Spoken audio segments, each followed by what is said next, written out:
인사합시다. 할렐루야. 따라서 하나님, 오늘 밤에도 큰 은혜 주세요. 옆 사람 축복해 주세요. 성령의 능력으로 승리합시다. 하나님이 정말 싫어하는 게 죄잖아요. 그래서 하나님은 죄가 있을 경우에 안 들으시겠답니다. 죄가 있을 경우에 안 도우시겠답니다. 여호와의 손이 짧아서 구원하지 못하심이 아니요 귀가 둔하여 듣지 못하심이 아니다. 너희 죄가 너희와 하나님 사이를 갈라놓았고 그 죄악이 그 얼굴을 가리어서 너희로 듣지 않으시게 함이니라. 자, 이사야 59장 1절 2절에는 듣지 않으시겠다, 손을 펴서 돕지 않으시겠다. 근데 여러분, 아간의 범죄 때 보면은요, 하나님께서 뭐라고까지 말씀하시면 내가 다시는 너희와 함께 있지 않겠다, 아예 같이 있지도 않겠다고 말씀하세요. 여호와께서 여호수아에게 이르시되 일어나라, 어찌하여 이렇게 엎드렸느냐. 이스라엘이 범죄하여 내가 그들에게 명령한 나의 언약을 어겼으며, 말씀을 어기는 게 죄라고 그랬죠. 그들이 명령한 나의 언약을 어겼으며, 또한 그들이 온전히 바친 물건을 가져가고 도둑질하며 속이고 그것을 그들의 물건 가운데 두었느니라.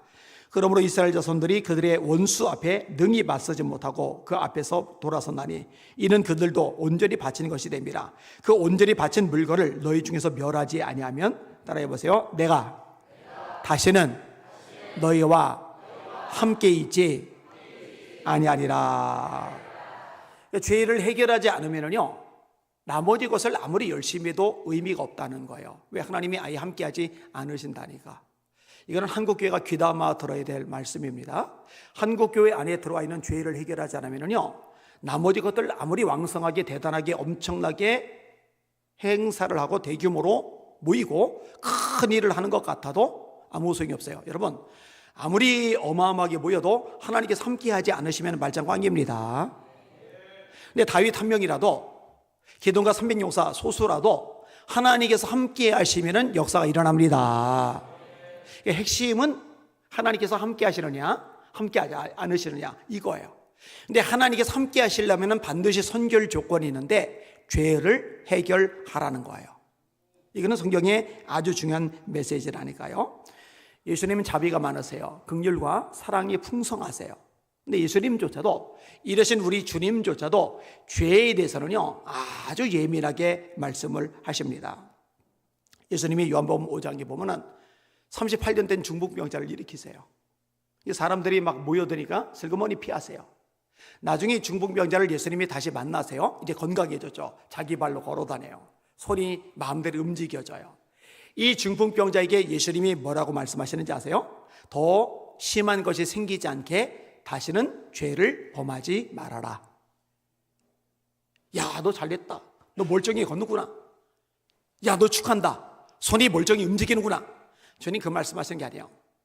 더 심한 것이 생길 수도 있어. 너 죄 지면 그렇게 돼. 그러니까 더 심한 거, 38년간 누워 있었는데 38년간 누워 있었던 중풍병보다 더 심한 거 생기면은 2배면 72년 누워 있어야 돼요. 그렇게 되지 않을 방법 하나야. 너 다시는 죄를 짓지 마. 그 말씀 하시는 거예요. 요한복음 8장에 무리들이 가늠하다 잡힌 여인을 데려왔어요. 율법에는 돌로 치라 있는데 당신은 어떻게 대답할 겁니까? 너 중에 죄 없는 자가 돌로 쳐라. 양심의 가책을 느끼는 사람들이 흩어져 가요. 예수님이 말씀하세요. 나도 너를 정죄하지 않으니. 어떤 어리석은 목사는요, 님자 안 붙인 건 이유가 있다고 그랬어요. 이 구절까지만 말하는 거예요. 예수님이 정죄하지 않았는데 왜 정죄하느냐 이거죠. 물론 맞아요. 정죄할 자격은 없어요. 그런데 죄를 죄로 규정하지 않으시는 건 아니에요. 나도 너를 정죄하지 않으니 가서 다시는 죄를 범치 말아라. 그 말씀 주님이 덧붙였어요. 따라합시다. 가서 다시 죄를 범치 말아라. 마태복음 5장은 산상수훈입니다. 이 산상수훈에서도 죄에 대해서 강력하게 경고를 하셔요. 5장 29절.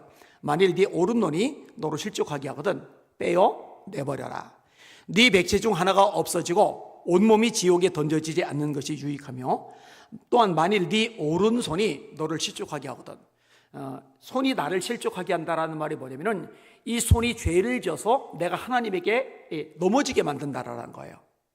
내 눈이 나를 죄 짓게 해서 하나님 앞에서 무너지게 만든다라는 거예요. 다시 말해 죄를 짓는 거예요. 눈으로 죄를 짓고 손으로 죄를 짓고. 네 오른손이 너로 실족하게 하거든 찍어 내버리라. 네 백체 중 하나가 없어지고 온몸이 지옥에 던져지는 것보다 나으니라. 산상수훈에 나오죠. 이게 이제 마태복음 5장이 나오는데 쭉 넘어가서 같은 마태복음 18장에 또 강조하세요. 비슷한 말씀을 두 번이나 강조를 하세요. 그만큼 주님이 중요하게 생각하는 거예요. 만일 네 손이나 네 발이 너를 범죄하게 하거든, 여기는 보다 이해하기 쉽죠? 네 손이나 네 발이 너를 죄짓게 하거든 찍어내버려라. 장애인이나 다리 저는 자로 영생에 들어가는 것이 두 손과 두 발을 가지고 영원한 불에 들어가는 것보다 나으니라. 만일 네 눈이 너로 범죄하게 하거든 빼어내버리라. 한 눈으로 영생에 들어가는 것이 두 눈을 가지고 지옥불에 던져지는 것보다 나으니라. 이게 예수님이 죄에 대해서 반응하는 모습이에요. 사랑 많고 자비와 긍휼이 많으신 예수님, 모든 사람을 용납하시고 끝끝내 품어주시는 예수님이 죄까지 품어주지는 않아요. 죄는 버리라시는 거예요. 해결하시라는 거예요. 여러분, 죄를 버리시길 바랍니다. 죄를 해결하시길 바랍니다. 어떻게 해결해요? 자백하면 돼요. 우리가 우리 죄를 자백하면 그는 미쁘시고 의로사 우리 죄를 사하시며 모든 불의에서 우리를 깨끗하게 하실 것이요. 요한일서 1장 9절. 자, 우리가 자백할 때 우리가 죄 사함을 받는데 이 죄 사함이 어떻게 가능하냐? 예수님의 보혈, 예수님의 피 때문에 가능한 겁니다. 그래서 히브리서 9장 22절이죠. 피 흘림이 없으면 죄 사함이 없느니라. 피 흘림이 없으면 죄 사함이 없느니라. 예수님의 피 때문에 죄 사함을 받는 거예요. 이 성경의 말씀이거든요. 자, 이렇게 자백하고 버리는 것, 깨끗함을 받는 것, 이것을 회개라고 그래요. 회개. 예수님의 첫 번째 메시지, 때가 찼고 하나님의 나라가 가까이 왔으니 회개하고 복음을 믿어라. 천국에 들어가는 문이 있는데 그게 회개와 믿음이다. 우리 성도들은 답이 딱딱 나와야 돼요. 천국에 들어가는 문이 있는데 뭐라고요? 회개와 믿음이다. 다시 말해, 회개와 믿음이 없이는 어느 누구도 구원받지 못해요. 때가 찼고 하나님의 나라가 가까이 왔으니 회개하고 복음을 믿어라. 만약 회개하지 않으면 심판받는 거예요. 누가복음 13장의 말씀이죠. 그때 마침 두어 사람이 와서 빌라도가 어떤 갈릴리 사람들의 피를 그들의 제물에 섞은 일로 예수께 아뢰니, 그러니까 빌라도 총독이 갈릴리 사람들 죽여버린 거예요. 살해한 거예요. 그래서 자기가 섬기는 우상에게 산 사람을 죽여가지고 인신공양을 해버린 거예요. 그 얼마나 불쌍한 사람이고 얼마나 비참한 인생들입니까? 예수님이 얘기하는 거예요. 대답하여 이르시되 너희는 이 갈릴리 사람들이 이같이 해받음으로 다른 모든 갈릴리 사람보다 죄가 더 있는 줄 아느냐? 죄 얘기 또 하세요. 죄가 더 있는 줄 아느냐? 아니라 너에게 이르노니 너희도 만일 회개하지 아니하면 다 이와 같이 망하리라. 이 사람들 비참하게 죽었잖아. 회개 안 하면은 너희도 더 비참해져. 그 얘기 하시는 거예요. 또 실로암에서 망대가 무너져 치워 죽은 18사람이 예루살렘에 건 다른 모든 사람보다 죄가 더 있는 줄 아느냐? 망대가 뭐예요? 성에 높이 세워나간 거. 사람들이 그 안에 들어가죠. 높으니까 멀리 내다보죠. 적들이 쳐들어오는 거 미리 방지할 수 있도록. 그래서 나팔 불어서 알릴 수 있도록. 이게 망대란 말이에요. 때론 숨어 지낼 수 있도록, 그 숨어서 거기서 활을 쏘면서 공격할 수 있도록. 이게 망대란 말이에요. 그러니 얼마나 이 덩어리가 커요. 이 망대가 무너져 내리니까 근처에 있던 사람들이 압사당해 죽어버린 거예요. 그게 18명이나 돼요. 얼마나 비참해요. 얼마나 끔찍해요. 여러분, 큰 건물이 넘어져서 깔려 죽으면 끔찍하잖아요. 근데 예수님이 말씀하시는 거예요. 그들이 이같이 해받음으로 예루살렘에 있는 다른 사람보다 죄가 더 있는 줄 아느냐? 아니라 너희도 만일 회개하지 아니하면 다 이와 같이 망하리라. 따라합시다. 회개하지 않으면 다 망한다. 힘차게 회개하지 않으면 다 망한다. 요한계시록 2장에 나오죠. 에베소 교회 회개하지 않으면 촛대를 옮긴다. 촛대는 교회예요. 촛대에 있는 별은 목회자예요. 촛대 사이를 거니시는 분은 예수 그리스도세요. 회개를 안 하면 촛대를 옮긴다라는 얘기는 교회도 심판하신다라는 얘기예요. 여러분, 제가 제일 두려워하는 거는요, 뭐 북한 위기, 뭐 저 중국의 서슬프런 공격, 뭐 대한민국의 정치적인 변수와 상황 이런 거 아니에요. 저는 생각보다 그거 두렵지 않아요. 진짜 두려운 건 뭐냐면요, 하나님의 심판이 두려운데 한국교회가 회개를 놓쳐서 회개의 타이밍을 지나쳐서 하나님의 심판을 받을까 봐 그게 두려운 거예요. 여러분 착각하지 말아요. 하나님이 대한민국을 붙잡아주고 지켜주시면요, 북한 난리 발각을 쳐도 어쩌지 못합니다. 중국이 아무리 힘이 있어도 어쩌지 못합니다. 이 대한민국의 주사파든 누구든 난리 방광을 쳐도 하나님이 보호해 주시면 안전합니다. 근데 하나님이 손 떼시면, 듣지 않으시면, 다시 말해 하나님이 함께 하지 않으시면 그럼 끝나는 거예요. 자꾸 이 본질 핵심을 놓치고서 딴소리를 하고 있어요. 헛짓들을 하고 있어요. 진짜 중요한 게 뭔데? 하나님의 말씀으로 돌아가는 겁니다. 헷갈리면 안 돼요. 세례요한이 회개하지 않을 경우에 이 말 하나님의 심판에 대해서 종교 지도자들에게 선포합니다. 독사의 자식들아, 누가 너희를 가르쳐 임박한 진노를 피하라더냐? 그러므로 회개에 합당한 열매를 맺고 속으로 아브라함의 자손이라고 생각하지 말라. 도끼가 이미 나무 뿌리에 놓였으니 좋은 열매를 맺지 않는 나무마다 찍혀 불에 던져지리라. 마태복음 3장 말씀이죠. 따라합시다. 회개에 합당한 열매, 이 열매가 없으면 찍혀요. 기도해야 돼요. 하나님, 한국교회가 회개의 열매를 맺게 하여 주시옵소서. 하나님, 제가 회개의 열매를 맺게 하여 주시옵소서. 이거 기도해야 돼요. 굉장히 중요한 내용입니다. 자, 그런데요, 수많은 죄가 있어요. 눈으로 짓는 죄 아까 나왔죠. 손으로 짓는 죄 아까 나왔죠. 발로 짓는 죄 아까 나왔죠. 그 다음에 오늘 본문이 로마서 1장인데 이 죄에 대해서 대전제로 깔고 있는 굉장히 중요한 본문이에요. 이 뒤에 보면은 죄의 항목이 쫙 나와요. 그런데요, 이 모든 죄의 가장 근원되는 죄, 뿌리가 되는 죄가 있는데 그게 뭐냐면은 마음에 하나님 두기를 싫어하는 죄예요. 우리는 생각할 때 못된 짓을 저질렀어요. 진짜 사람을 죽이거나 두들겨 빼서 반병실을 만들거나 사기를 쳐서 돈을 뜯어먹거나 이런 것들을 굉장히 되게 크게 생각을 하는데요, 진짜 뿌리가 되는 죄, 가장 근원이 되는 죄는 뭐냐면은 내 마음속에 하나님 두기를 싫어하는 죄라고 오늘 본문이 아주 명확하게 말씀하고 계셔요. 오늘 이걸 다룰 겁니다. 따라합시다. 하나님 두기를 싫어하는 게 모든 죄의 뿌리이다. 자, 한번 더. 하나님 두기를 싫어하는 게 모든 죄의 뿌리이다. 지난주 금요일도 그렇고 오늘도 그렇고 중요한 말씀인데 잘 새기시고 좀 퍼날리세요. 알리세요. 자꾸. 중요한 부분이에요. 자, 죄로 인해서 하나님이 심판을 하시는데 근거는 뭐냐? 하나님의 거룩하심입니다. 거룩하다, 거룩하다, 거룩하다. 만군의 여호와여, 그 영광이 온 땅에 충만하도다. 계시록 6장.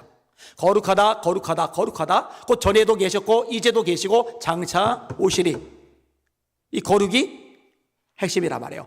이스라엘의 찬송 중에 거하시는 주여, 주는 거룩하시니다. 하늘에 계신 우리 아버지여, 이름이 거룩히 여김을 받으시오며. 자, 이렇게 거룩하신 하나님이 우리에게 요구하시는 게 뭐라고요? 거룩이죠. 그 거룩이 뭐라고요? 죄를 멀리하는 거죠. 따라합시다. 하나님의 뜻은 이것이니 너희의 거룩함이라. 하나님의 뜻 어렵잖아요. 우리가 거룩하게 사는 게 하나님의 뜻이에요. 여러분, 하나님이 저와 여러분을 부르신 목적이 있어요. 왜 불렀죠? 하나님이 너희를 부르심은 부정하게 하심이 아니요 거룩하게 하심이니 이를 저버리는 자는 사람을 저버림이 아니요 너희에게 그의 성령을 주신 하나님을 저버림이니라. 데살로니가서 4장 7절 말씀입니다. 자, 하나님이 거룩하세요. 하나님이 거룩하기 때문에 우리들이 거룩한 자가 되어야 된다고 베드로서 1장 15절에 말씀하죠. 오직 너희를 부르신 거룩한 자처럼 너희도 모든 행실에 거룩한 자가 되라. 기록하였으되 내가 거룩하니 너희도 거룩할지어다 하셨느니라. 여러분, 성전의 변천사를 보면 성막, 그 다음에 솔로몬 성전, 그 다음에 스룹바벨 성전, 그 다음에 헤롯 성전, 그 다음에 뭐가 나와요? 예수님이 성전된 자기 육체를 가리키심이라. 이 성전을 헐라 내가 3일 동안에 일으키리라. 성전된 자기 육체. 그 다음에는 우리 그리스도인 성전. 이 그리스도인 성전 이야기가 가장 명확하게 나오는 것이 고린도전서 3장 16절 17절이죠. 너희가 하나님의 성전인 것과 하나님의 성령이 너희 안에 거하시는 것을 알지 못하느냐? 누구든지 하나님의 성전을 더럽히면 나를 더럽히면 하나님이 그 사람을 멸하시리라. 하나님의 성전은 거룩하니 너희도 그러하니라. 나를 더럽히면 하나님이 심판하신대요, 멸하신대요. 이 하나님의 심판, 멸하시는 걸 당하지 않으려면 방법은 하나밖에 없어요. 회개밖에 없습니다. 아까 했던 말씀 기억하죠? 너희도 만일 회개하지 아니하면 다 이와 같이 망하리라. 이렇게 말씀하시는 거예요. 오늘 본문도 죄에 대해서, 불에 대해서 하나님이 심판하신다는 거, 이걸 명확히 말씀하세요. 18절 보세요. 시작. 하나님의 진노가 불의로 진리를 막는 사람들의 모든 경건하지 않음과 불에 대하여 하늘로부터 나타나나니. 자, 뭐가 나타난다고요? 하나님의 진노. 하나님의 진노가 나타나는 걸 뭐라고 그래요? 그걸 심판이라고 해요. 여러분, 창세기를 보면 소돔과 고모라 땅이 불과 유황으로 타버리죠. 심판이 임했죠. 왜 이 심판이 임했죠? 죄 때문에. 죄가 세상에 관영이, 하늘에 상달됐다, 이렇게 말씀하고 있어요. 그 다음에 노아 홍수가 나오죠. 세상 모든 사람이 물로 심판을 받아요. 노아와 노아의 아내 셈, 함, 야벳 아들들과 그 며느리, 자부들 8명만 살아요. 이때 세상이 심판받는데 왜 심판받았죠? 죄 때문이죠. 사람의 마음의 계획이, 생각이 어릴 때부터 항상 악할 뿐임을 보시고 세상에 사람 지으셨음을 한탄하셨다. 죄악이 세상에 관영했다. 이렇게 창세기 6장에 말씀을 하고 계셔요. 북이스라엘이 주전 722년에 아수르에 의해서 멸망을 당했어요. 심판을 받았어요. 왜 멸망당했고 왜 심판받았죠? 죄 때문에. 주전 586년 남유다가 바빌론에 의해서 멸망을 당해요. 심판당해 나가 망해버려요. 왜 망했죠? 죄 때문에. 예레미야 5장에 보니까 예루살렘 거리에서 의를 행하는 사람, 다시 말해 거룩한 사람 한 사람이라도 찾으면은 내가 그 사람 때문에 예루살렘 성을 용서해 줄게. 근데 없었어요. 소돔과 고모라 땅 의인 10명, 거룩한 사람 10명 있었으면 내가 용서해 줄게. 그 10명이 없었어요. 여러분, 대한민국을 지키는 사람은, 대한민국을 살리는 사람은 거룩한 사람입니다. 회개하는 사람입니다. 이해가 되신 분들 아멘. 이 영적인 원리란 말이에요. 핑계할 수 없다.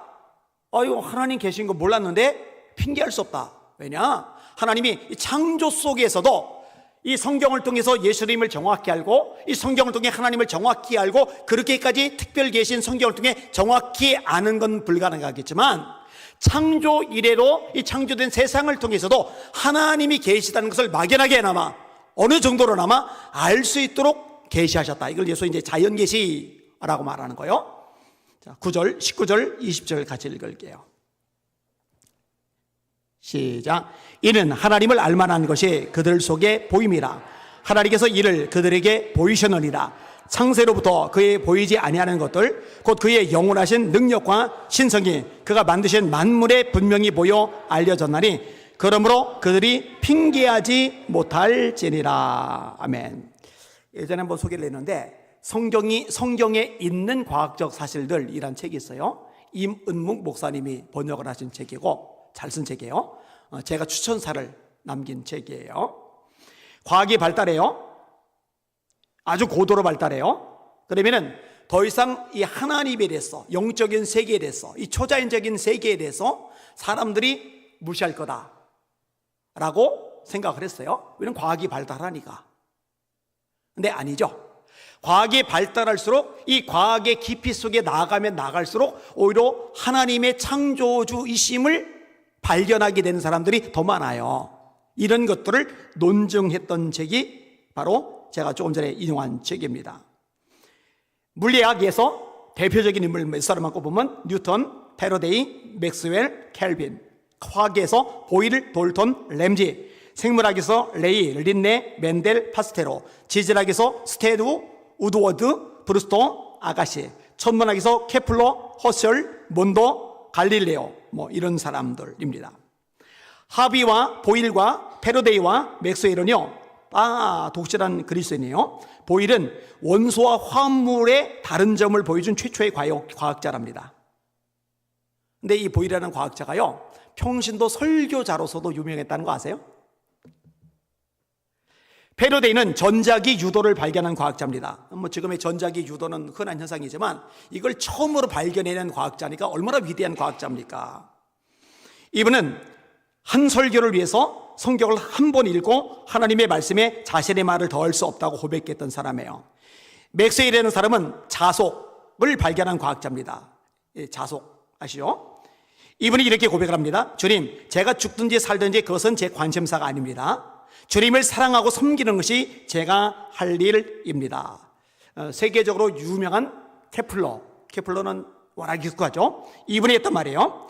우주에 대한 모든 연구의 주 목적은 하나님에 의해 부과된 합리적인 질서와 화합을 발견하는 것이어야 한다. 이 우주적인 질서 얼마나 정교해요.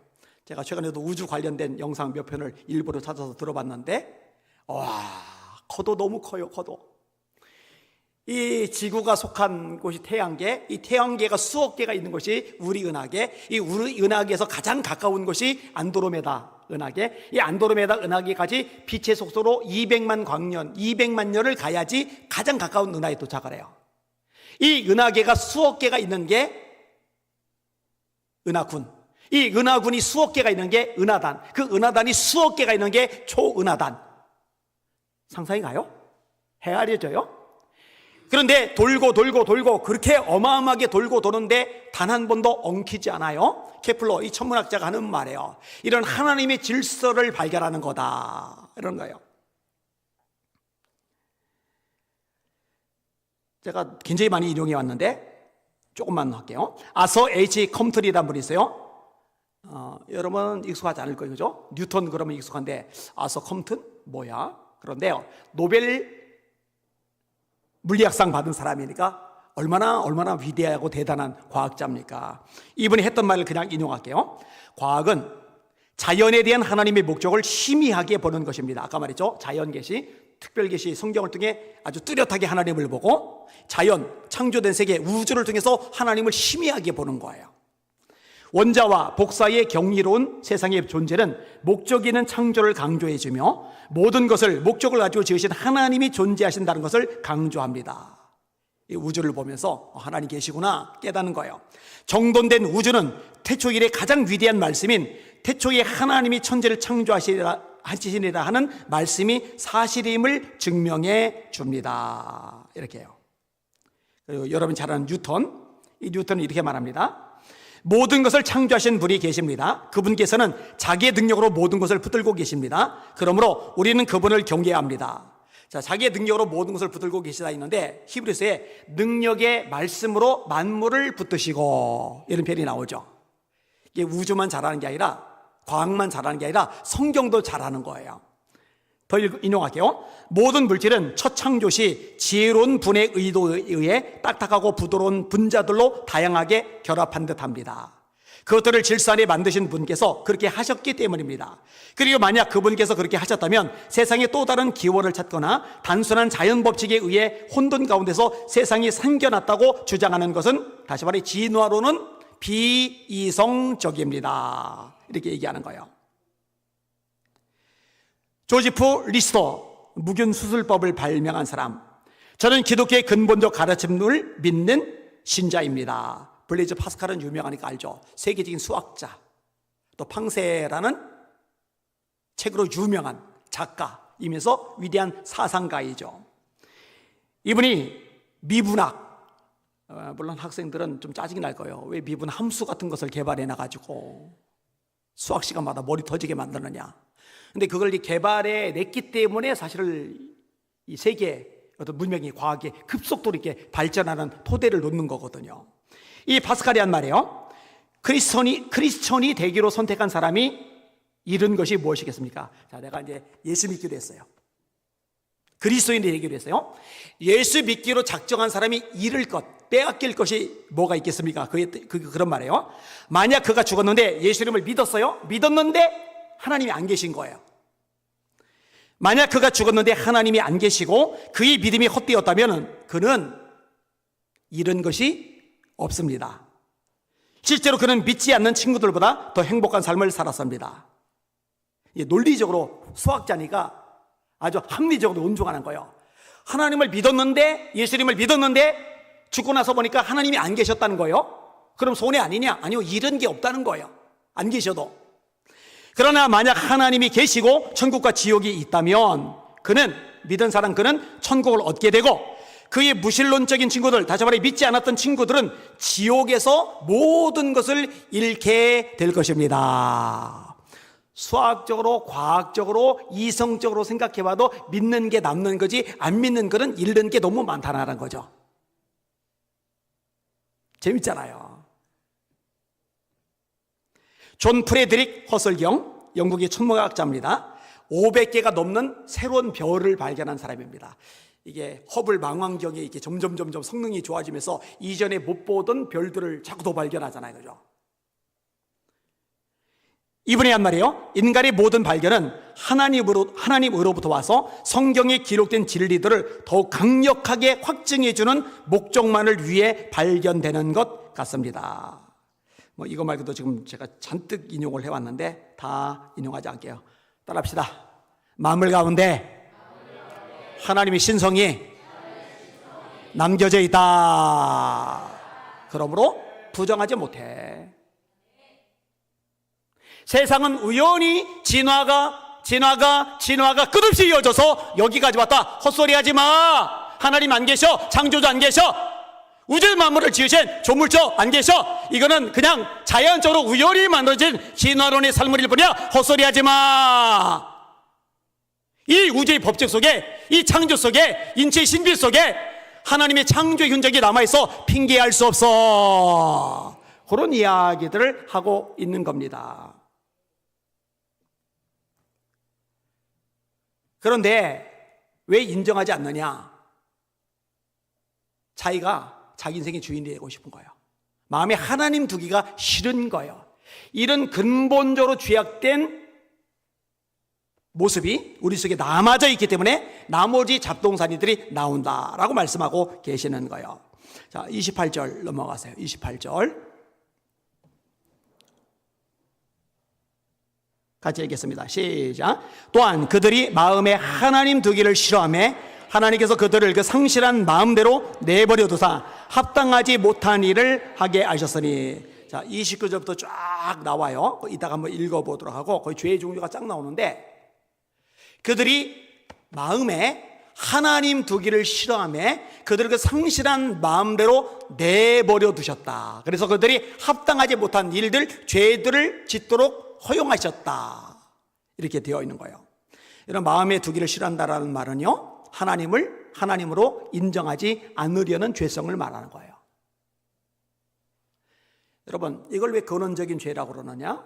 제가 예전에 설교하면서도 말씀을 드렸어요. 자식이 속삭일 수 있어요. 부모님 지갑을 털었어요. 죄죠. 친구들하고 몰려다니면서 못된 짓을 저질러요. 죄죠. 그런데요, 어떤 아들 녀석은 공부도 잘해요. 친구들하고 탈선도 안 저질러요. 술도 안 마셔요. 공부 열심히 해서 성격도 좋아요. 근데 이놈이 자기 아버지 보고 한다는 눈 동그랗게 되고 많이 쳐다보면서 하는 말이, 당신은 내 아버지가 아니야. 난 당신을 내 아버지로 인정 못해. 어머니 딱 눈 쳐다본단 말이에요. 당신은 내 어머니가 아니야. 난 당신을 내 어머니로 인정을 못해. 처음이가 장사 집사를 딱 보더니, 통통한 당신, 푸 닮아서 귀엽기는 한데 당신은 내 아버지가 아니야. 난 당신을 내 아버지로 인정을 못해.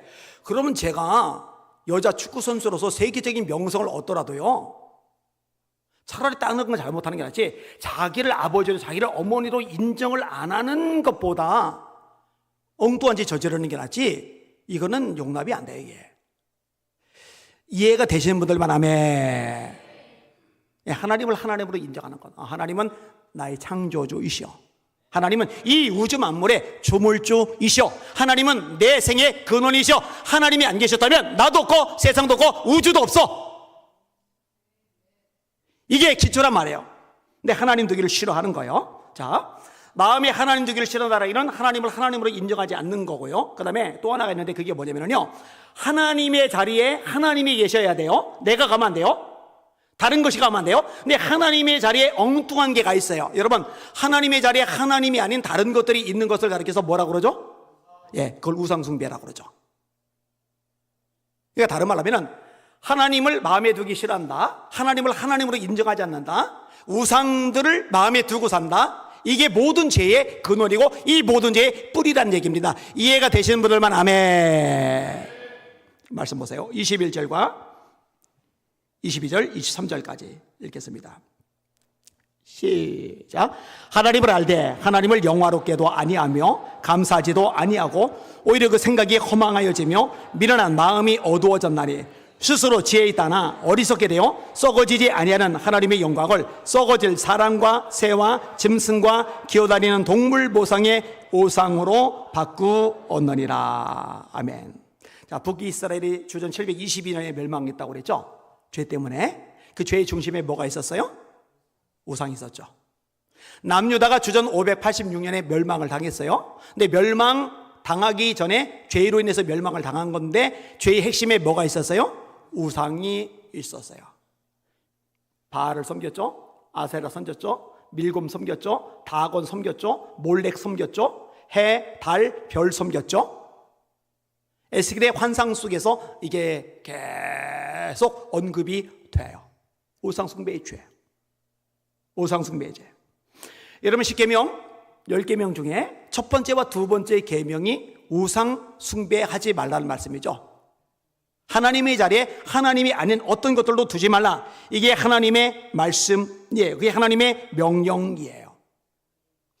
여러분, 정신 바짝 차릴 법은 바로 이겁니다. 한국교회가 정신 바짝 차릴 법은 여기 있어요. 하나님 자리에 올라가 있던 것들 죄다, 하나도 빠짐없이 남김없이다 끄집어 내려야 됩니다.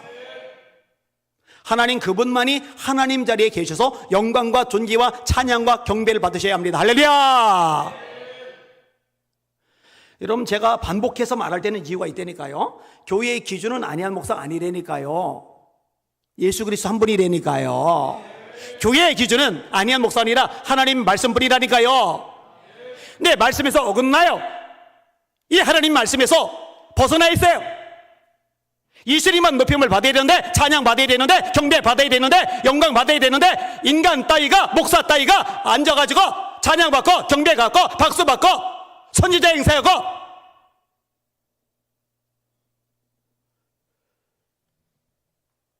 대형교 아니라 초대형교회라 할지라도 목회자는 종일 뿐이고 예수님 그분만이 주님이십니다.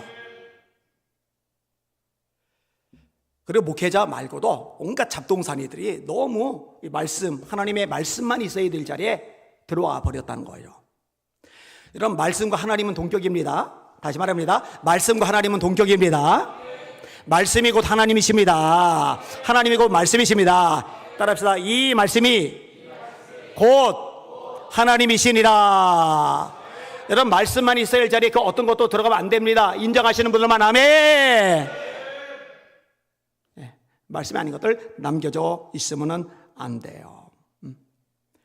여기서 이제 잡동사니들이 쭉쭉쭉쭉 나오는 거예요. 자, 아까 28절 읽었는데 28절부터 다시 읽을게요. 31절까지. 그리고 정리를 하도록 하겠습니다. 시작. 또한 그들이 마음에 하나님 두기를 싫어하며 하나님께서 그들을 그 상실한 마음대로 내버려두사 합당하지 못한 일을 하게 하셨으니 곧 모든 불의, 추악, 탐욕, 악의가 가득한 자요, 시기, 살인, 분쟁, 사기, 악독이 가득한 자요, 수근수근하는 자요, 비방하는 자요, 하나님께서 미워하시는 자요, 능욕하는 자요, 교만한 자요, 자랑하는 자요, 악을 도모하는 자요, 부모를 거역하는 자요, 우매한 자요, 배악하는 자요, 무정한 자요, 무자비한 자라. 자, 9절을 다시 한번 보세요. 28절. 또한 그들이 마음에 하나님 두기를 싫어하며 하나님을 인정 안 하는 거예요. 하나님 자리에 엉뚱한 것들이 들어가 있는 거예요. 하나님이 계셔야 되는데, 그분만이 계셔야 되는데, 하나님 두기를 싫어하며 하나님께서 그들을 그 상실한 마음대로 내어버려둬서 그럼 니를 마음대로 살아봐, 멋대로 살아봐, 합당치 못한 일을 하게 하셨으니 하고 나오는 죄의 항목들 쫙. 그러면은 이 뒤에 난 모든 죄의 항목들의 뿌리가 뭐라는 거예요? 마음에 하나님 두기를 싫어하는 것, 이게 본질이고 이게 불이라는 거예요. 여러분, 저와 여러분은요, 요거랑 거꾸로 가야 돼요. 하나님을 하나님으로 인정하는 것. 제가 기도할 때요, 이 기도를 진짜 많이 해요. 하나님, 하나님의 하나님 되심을 세상이 알도록 하나님이 친히 역사하여 주시옵소서. 왜냐? 내가 아무리 생각해봐도 내 힘, 내 능력, 내 언변, 내 역량 가지고는 하나님의 하나님 되심을 세상 속에 증명할 길이 없는 거예요. 하나님이 하나님 되심이 드러나야, 하나님의 하나님 되심이 보여져야, 하나님의 하나님 되심이 믿어져야, 하나님의 하나님 되심이 인정되어야 만물이 그 앞에 엎드려 경배하며 찬양하며 하나님의 이름에 합당한 영광과 찬양과 경배를 올려드릴 거 아니겠어요? 뭔가 잡동사니 빼낼 거 아니겠어요? 근데 내 힘으로 안 되니까, 내 능력, 내 역량으로 안 되니까 하나님의 하나님 되심을 하나님이 친히 세상 가운데 나타내시고 보여주시고 증명하여 주시옵소서. 애간장이 녹음해서 그 기도가 나올 수밖에 없는 거죠. 그리고 거기에 소망을 하나 덧댄다면, 하나님 저를 쓰셔서, 이 마른 막대 같은 저를 쓰셔서 하나님의 하나님 되심을 드러내는 도구가 되게 하시고, 우리 예수의 비전교회를 사용하셔서 하나님의 하나님 되심을 선포하는 도구가 되게 하여 주시옵소서. 기도하게 되는 거죠. 네요, 오늘 본문 불의, 추악, 탐욕, 악의, 시기, 살인, 분쟁, 사기, 악독, 수군수군, 비방, 능욕, 교만, 자랑, 악을 도모, 부모 고역, 우매, 배약, 무정, 무자비, 이게 짧게 나오는 죄들이 있는데요, 딱 한 가지 죄만 길게 나와요. 무슨 죄인지 아세요? 동성애입니다. 지금 시대를 보면은 바울 사도가 사도이면서 선지자이잖아요, 그죠? 정말 정확하게 내다봐요. 짧게 한 단어씩만 열교가 되는데 동성애권 하나만 아주 길게 놔요. 자, 24절에서 27절까지 좀 깁니다. 같이 읽을게요. 시작. 그러므로 하나님께서 그들을 마음의 정욕대로 더러움에 내버려 두사 그들의 몸을 서로 욕되게 하게 하셨으니, 이는 그들이 하나님의 진리를 거짓 것으로 바꾸어 피조물을 조물주보다 더 경배하고 섬김이라. 주는 곧 영원히 찬송할 이시로다. 아멘. 이 때문에 하나님께서 그들을 부끄러운 욕심에 내버려 두셨으니, 곧 그들의 여자들도 순리대로 쓸 것을 바꾸어 영리로 쓰며, 그와 같이 남자들도 순리대로 여자 쓰기를 버리고 서로 향하여 음욕이 부릴 듯하며, 남자와 더불어 부끄러운 일을 행하여 그들의 그릇 때문에 상당한 보응을 자신이 받았느니라. 아멘. 이 영적으로 굉장히 둔한 인간들이요, 이제 공격을 하는 거예요. 아니, 죄들 종류가 되게 많은데 니네왜 교회는, 니네왜 기독교인들은 유독 동성애 건만 가지고서 이 난리를 치느냐? 그러면은요, 교인들이 헷갈려요. 그렇지, 살인도 죄고 도둑질도 죄고 사기도 죄고 폭행도 죄인데, 그리고 동성애도 죄인데, 다 똑같은 죄인데 왜 다른 거는 별로 얘기하는 거 가서는데 동성애만 얘기를 할까? 그래서 제가 이것도 헷갈리지 말라고 명확하게 제가 원칙들을 방송으로 꽤 여러 차례 반복해서 말해줬어요. 여러분 잘 들어요? 살인이 죄죠? 이건 세상 법에서도 죄예요. 여러분, 세상의 법 중에 어느 법이 죽여라, 죽이는 것을 합법화시키는 법안이 있어요? 없죠. 사기쳐서 남 등쳐먹는 거 죄죠? 걸리면 감옥 가요. 가진 재산 몰수당해요. 근데 마음껏 사기쳐라, 사기치는 것을 합법화하는 법안이 있어요? 없죠. 폭행하면 죄죠. 남 두들겨 패면은요, 큰일 나요. 돈 많이 물어줘야 돼요. 차라리 요즘은 맞는 게 낫다고 그래요, 때리는 것보다. 그죠? 맞으면은 받기라도 하는데 때리면은 이제 속수무책이 될 거예요. 합의 안 해주면 깜방 가야 돼요. 그죠? 근데 때려도 된다라고 이거 합법화 시키질 않아요. 근데 봐요, 동성애 죄죠. 죄인데 합법화 시켜요. 차이점, 아주 본질적인 차이점, 이해가 되신 분들만 아멘 해보세요. 이해되시죠? 죄인데 더 이상 죄로 여기지 않고 합법화 시켜요. 오히려 부추겨요. 퀴어 축제, 부산에서, 인천에서, 서울에서, 대구에서 축제하자. 대법원에서 정신 나갔어요. 차별금지법 통과도 안 됐는데 동성애자들끼리 가족의 권리를 주고 의료보험도 되게 해주자. 이게 근데 전 세계적인 현상이란 말이에요. 여러분, 이거 하나님의 창조 질서를 깨트리는 거죠. 하나님의 말씀에 정면으로 도전하는 거죠. 하나님의 말씀에 어긋나는 것을 합법화시키는 이런 문화, 시스템, 제도, 뭐 신마르크스주의라고 하던 네오 막시즘이라고 하든 마찬가지예요. 결국은 말씀대로 되는 거예요. 그러면은 왜 수많은 죄의 항목들이 쭉 열거된다 되는데 그 중에 이 동성애 항목만 이렇게 길게 언급이 될까? 마지막 때 모습 중에 하나인 거예요. 주님 오실 날이 가깝다는 거 깨달으시기를 예수님의 이름으로 축원합니다. 자, 말씀 제목 한번 따라합시다. 하나님, 두 개를 싫어하는 게 모든 죄의 뿌리다. 여러분은 이제 내 인생의 주인 내가 되어서 내 마음대로 살고 싶은 생각 없죠? 저도 그 생각 날아간 지 한참이 한참. 그래봐야 내가 내 인생의 주인이 돼서 내 마음대로 내 멋대로 살아봐야 좋을 거 하나도 없다는 거 이제 더 이상 겪고 싶지도 않아요. 하나님이 내 인생의 주인 되셔서 하나님만이 내 삶의 하나님 되셔서 나를 이끌어 가시기를 원하고 그렇게 살다가 주님 앞에 서기를 원할 뿐이죠. 그러면은 여러분은 죄의 뿌리, 죄의 근원에서 멀어지는 거예요. 하나님께서 기뻐하시는 삶을 향해 나가는 거예요. 이게 영적 성숙하고도 아주 밀접하게 관련돼요. 로드십하고도. 그래서 성경이 재미가 있어요. 깨달을수록 공부할수록 말씀에 대한 이해가 깊어질수록 참 신비하고 맛있고 오묘해요. 오늘 말씀이 여러분에게 능력이요 축복이요 기적이 되시기를 예수님의 이름으로 축원합니다.